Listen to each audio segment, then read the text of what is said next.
इस चैनल पे आप देख रहे हैं क्लास 7 की पॉलिटी एनसीईआरटी, जिसका इकाई 5 बाज़ार, जिसका चैप्टर 7 हमारे आसपास के बाज़ार का ये पार्ट 2 आज देखेंगे हम। जिसका पार्ट फर्स्ट हमने इसके पहले वाली वीडियो में हमने कंप्लीट कर लिए थे। तो आज हम देखेंगे इसका पार्ट 2 में हम देखेंगे जो कि क्या क्या है इसमें, हम उसके बारे में देखेंगे। तो यहाँ पर आपने जो जितने भी इसके बारे में आपने देखा कि जो बाज़ार है, बाज़ार में किस तरह से हमें सामानों को एक ही जगह पर सारे सामान हमको यानी कि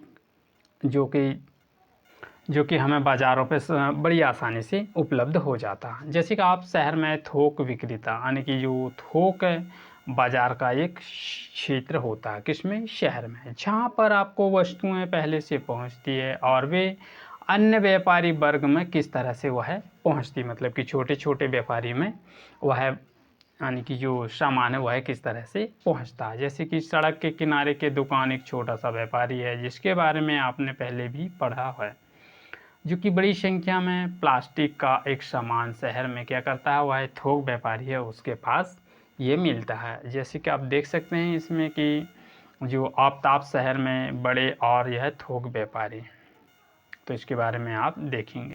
अब देखते हैं हम आफताब शहर में सब्जी का एक क्या है, एक थोक व्यापारी। कौन?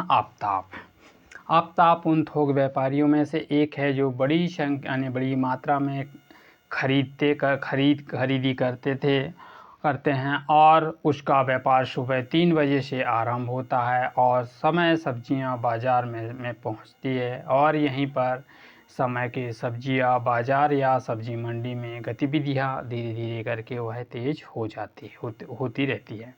आसपास या दूर दराज में जो कि खेती की दुकान में मेटाडोर, ट्रैक्टर है और ट्रॉलियां हैं, सब्जियां हैं आदि आने लगती है और फिर वह सब्जियां नीलामी के रूप में वह प्रारंभ हो जाती है।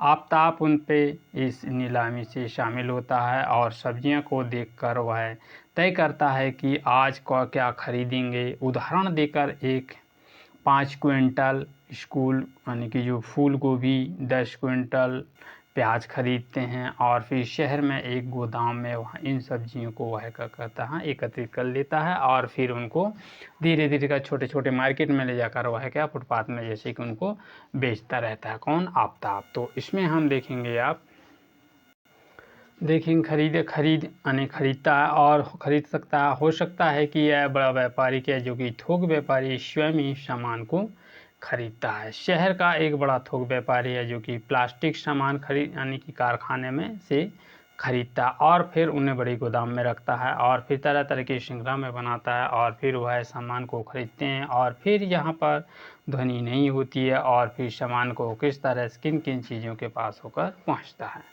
अब देखेंगे हम हर जगह बाज़ार, मतलब कि शहर के हर जगह पर किस तरह से बाज़ार है। हमारे यहाँ पर अलग अलग जगह पर तरह तरह के बाज़ार है जहाँ पर वस्तुएं खरीदी बेची जाती है और बाज़ार आपस में जो कि अपनी अपनी जगह पर सामान को किस तरह से काम करते हैं। कई तरह के भावुक नहीं होते हैं, जैसे कि इसमें सामान खरीदने के लिए बाज़ार जहाँ आए तरह तरह के सामान, फ़ोन, इंटरनेट आदि का देने का ऑर्डर दिए जाते हैं, जो कि सामान आपको घर तक क्या करते हैं, वह है ई मार्केट। जैसे कि आप एग्जांपल के तौर पर आप देख सकते हैं कि ई कॉमर्स है, जैसे कि आप इसमें अमेज़ॉन को ले सकते हैं, फ्लिपकार्ट है, शॉप है, शॉप्सी है, जी तरह तरह के जी ऐप्स है जिसके माध्यम से आपको घर बैठे ही ऑर्डर देकर उन सामानों को परचेज़ कर सकते हैं। तो इसमें हम देखेंगे कि अब जैसे कि इसमें दिखाया गया है कि आपने देखा है कि नर्सिंग होम या डॉक्टर क्लिनिक भी होते हैं, कंपनियां प्रतिनिधि जो होते हैं वह सामान को बेचने का कार्य कर रहे हैं और इस तरह से हम देख सकते हैं कि बेचना खरीदना सबको चलता है। ज़रूरत नहीं है कि वह केवल बाज़ार के में ही उपलब्ध हो, जैसे कि आप इसमें इंटरनेट के माध्यम से आप देख सकते हैं शहर में किस तरह से ऑनलाइन शॉपिंग का ये यानी कि अपने कार्ड से आप इसका क्रेडिट कार्ड से इसका पे आउट कर सकते हैं, किसमें, इंटरनेट ऑनलाइन खरीदी के माध्यम से। और फिर ये बाज़ार के रूप में होते हैं जो कि सीधे तौर पर दिखाई देते हैं। ऐसे बाज़ार भी होते हैं जिसके किनारे पर हमारी जो जानकारी कम होती है, क्योंकि यह बहुत बड़ी बिकने खरीदने जाने वाली चीज़ें हैं जो सीधे का प्रयोग में नहीं होती। जैसे कि एक किसान है, फसल को पैदा करने पर वह बहुत बड़ी संख्या में उर्वरक का इस्तेमाल करता है। उर्वरक शहर के जो कि दुकान से खरीदता है और जहाँ पर वह उन कारखानों पर वह माल को मंगवाता है। और एक कारखाने पे आप खरीदने के लिए इंजन, गियर्सन, पेट्रोल, टॉकिया इस्तेमाल करते हैं। अलग अलग तरह से वह खरीदे जाते हैं, परंतु वह जैसे कि कारखानों पर जैसे बेकर या कारगर है जो कि शोरूम के अंतिम उत्पाद का यानी कि कार को देखते हैं और सभी चीज़ों को बनाने की कोशिश करते हैं और इस तरह से वह बेचने वाली कहानी में देख सकते हैं आप। अब फिर हम बात करेंगे हम बाज़ार में और समानता। बाज़ार में क्या समानता है इसके बारे में अब देखेंगे। इस अध्याय में हमने अपने आसपास जो इसमें कुछ बाज़ार नज़र डाली, बाज़ार है, बाज़ार में कुछ नज़र डाली। साप्ताहिक बाज़ार से लेकर शॉपिंग कॉम्प्लेक्स तक इस तरह से दुकानें, दुकानदारों को देखा और सभी दुकानदारों से बड़ा अंतर पाया और छोटी चीज़ें वस्तुओं का उसमें बहुत ही व्यवसाय यानी कि दुकानदार को व्यवसाय करने का होता है, जिसमें कि आप इसमें यहाँ पर देख भी सकते हैं इस डायग्राम पे।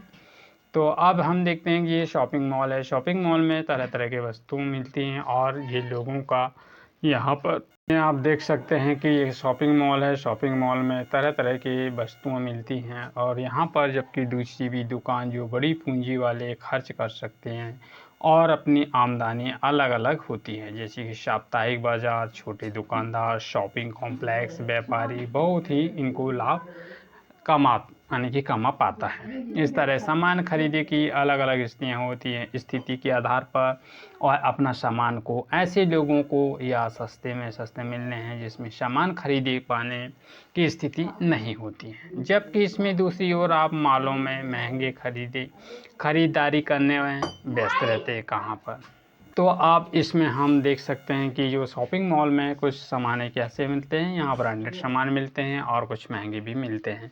इसके अलावा हमारी जो आर्थिक स्थिति भी तय होती है और बाज़ारों में ख़रीदारी या दुकानदार भी हो सकते हैं। बाज़ारों में कैसे लोग हो सकते हैं, कुछ खरीदने वाले भी हो सकते हैं और कुछ दुकानदार भी हो सकते हैं। जैसे कि आपने सस्टेनेबल डेवलपमेंट का गोल, इस बार लक्ष्य कौन सा गोल नंबर आप 12 में भी इसके बारे में देख सकते हैं। तो हमारा सामान जो दुकानदार यानी कि उत्पाद से लेकर वह पहुंचाने वाले बाज़ारों की श्रृंखला में समझा जाता है और इस श्रृंखला में यह संभव होता है कि जब तरह तरह से क्या करते हैं, जगह पर उत्पाद होने सामान लोगों को किस तरह से एक स्थान से दूसरे स्थान पर लोगों को इस तरह के सामान को उपलब्ध कराया जा सके और बिकने वाले वस्तुओं की सामान सीधे जुड़ता है और उन चीज़ों पर वह बिकने के लिए लोगों पर जिससे कि उनको रोज़गार भी मिलता है, उत्पाद भी बढ़ता है और परंतु क्या इसमें श्रृंखला के लाभ कमाने का समान अवसर मिलता है। जैसे कि एक कमीज की कहानी है अध्याय, आप इस सवाल में समझने की प्रयास करेंगे। यदि आप चैनल में नए हो तो चैनल में जो नीचे बेल आइकन बटन दिख रहा है उसको प्रेस कर दीजिएगा, जिससे कि आने वाली वीडियो की नोटिफिकेशन आपको मिल सके। तो चलिएगा हम फिर आगे चलते हैं, इसके आगे की कहानी हम देखते हैं। तो अब हम देखेंगे इसमें से कुछ अभ्यास प्रश्न हैं जिसके बारे में हम एक फेरी वाला यानी कि एक फेरी वाला किसी दुकान पर कैसे भिन्न होता, मतलब जो फेरी वाला होता है जो कि सामान को लेकर यानी कि एक स्थान से दूसरे स्थान तक अपना सामान ले जाकर क्या करता है, वह बेचता है। निम्न तालिका के आधार पर आप एक शॉपिंग मॉल में, जैसे कि साप्ताहिक बाजार क्या होता है, शॉपिंग कॉम्प्लेक्स क्या होता है, बेची जाने वाली वस्तुओं किस प्रकार की होती है, वस्तुओं का मूल्य, जैसे कि कोई वस्तु 30 रुपये की उसको कैसे बेचा जाए, 35 रुपये या 32 रुपये में विक्रेता और जो ग्राहक मतलब जो उपभोक्ता होता है वह किस तरह से वह सामान को यानी कि परचेज कर सकता है। स्पष्ट कीजिए कि बाजार की एक श्रृंखला कैसे बनती है और किन उद्देश्यों की पूर्ति के लिए कार्य करती है। लोगों में बाजार, किसी भी दुकानदार में समान अधिकार है और वह किस तरह से वह विचार से महंगे उत्पादों को दुकान के बारे में सत्य उदाहरण देकर वह स्पष्ट कीजिएगा। बाजार में आए बिना किसी तरह खरीदे गए माल को उदाहरण देकर आप समझा सकते हो इसमें। जैसे कि अब देखेंगे दोस्तों हम यहाँ पर शब्द का आंकलन, कि शब्दों का किस तरह से आंकलन किया जाए और कौन कौन शब्द हैं जिसके बारे में हम अब डिटेल में देखेंगे। हम देखेंगे कि अब साप्ताहिक बाजार क्या होता है। ये नियमित बाज़ार नहीं होते, मतलब कि साप्ताहिक नियमित बाज़ारों की अपेक्षा यह साप्ताहिक बाज़ार केवल सप्ताह में एक ही दिन निश्चित समय या दिन तय किया जाता है। निश्चित दिन तय किया जाता है जिस दिन वह बाज़ार लगना होता है, वह दोबारा लगाया जा सकता है। जैसे कि घरेलू सामान लगभग सभी चीज़ें बिकती है, सब्जियां से लेकर कपड़े, बर्तन आदि, जहाँ पर साप्ताहिक बाज़ार पर।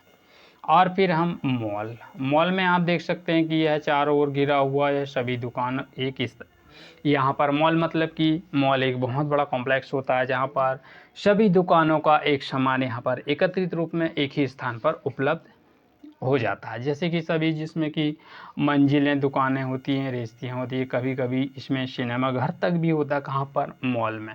और यहाँ सभी दुकानें या कुछ ब्रांडेड भी उत्पाद मिलते, कहाँ पर, दुकानों पर। और फिर हम देखेंगे इसमें थोक। थोक क्या है? इसका आशा है बड़ी मात्रा में खरीदना और बेचना। थोक का आशा होता है कि बड़ी मात्रा में सामान को खरीदना और बेचना। अधिकांश उत्पादों पर, जिनमें सब्जियां हैं, फल है, फूल है आदि सम्मिलित होते हैं, जिसमें कि अपने विशेषक थोक बाजार से भी प्राप्त होते हैं। और बाजारों की एक श्रृंखला। बाजार अपनी श्रृंखला में परस्पर या दूसरों से कड़ी से जुड़ी होती है, क्योंकि यह उत्पाद का भी एक बाजार होता है, जैसे कि हमने अभी देखा। लाइक कीजिएगा, शेयर कीजिएगा। तो दोस्तों, सेशन कैसा लगा तो चैनल को सब्सक्राइब करने के साथ साथ जो बेल आई नोटिफिकेशन है उसको प्रेस कर दीजिएगा, जिससे कि आने वाले वीडियो की नोटिफिकेशन आपको मिल जाए। तो मिलते हैं हम नेक्स्ट चैप्टर के साथ। Thank you for all of you. जय हिंद।